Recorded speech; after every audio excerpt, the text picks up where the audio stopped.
Nagsampa ng reklamo ang Department of Transportation at Land Transportation Office sa Parañaque Prosecutor's Office laban sa dalawang miyembro ng tinaguriang BGC Boys. Yan ang ulat ni J.M. Pineda.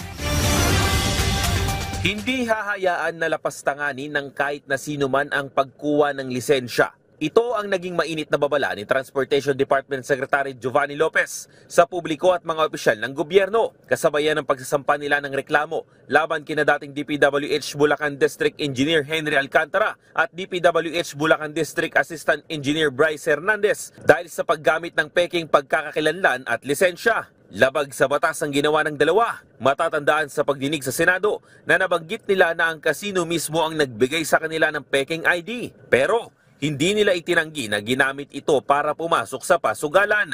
Iniimbestigahan na rin ng DOTR at Land Transportation Office o LTO ang iba pang tinaguriang BGC Boys na kasama nina Alcantara at Hernandez kung saan maharap sila sa kasong use of falsified documents.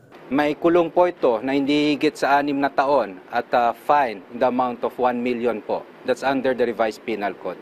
So kailangan nila makulong kung mapapatunayan na talagang ginawa nila itong krimen na to.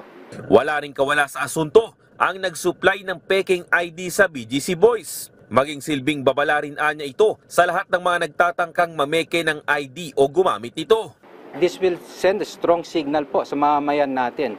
Hindi ko po alam kapag madami na tayong naihain na kasong ito, pero ito po ay magpapaalala sa taong bayan na talaga hindi ka pwede gumamit. Una, bawal ang peking license. Yan po ay pampublikong dokumento. Mas lalong bawal gumamit ng peking license. At yan po ay isang krimen. This is the first time, no? Kadalasan ang nasasampahan ng kaso yung gumagawa. This is the first time that we are running after yung gumagamit ng lisensya. They're equally liable under the law so upon instructions of Secretary Lopez. Patuloy ngayon ang pagbabantay ng LTO sa iba't ibang lugar na gumagawa ng peking lisensya sa bansa. Aminado ang ahensya na binabantayan nila pati na ang online dahil lumalaga na puli ang pamimeke ng lisensya ng mga kawatan. Inaalok nila yung wala nang hassle, no driving, no medical, tapos may lisensya na kaagad. No? Talagang hard to believe. Kaya ating panawagan parate, wag na ho sila, yung ating publiko, wag na ho sila pumunta sa ganun. Diba? It is incredible, it is hard to believe. Sa mga susunod na linggo, umaasa ang LTO na may mga magagamit pa silang ebidensya galing sa pagdinig ng Senado laban sa mga dating opisyal ng DPWH. J.M. Pineda para sa Pambansang TV sa Bagong Pilipinas.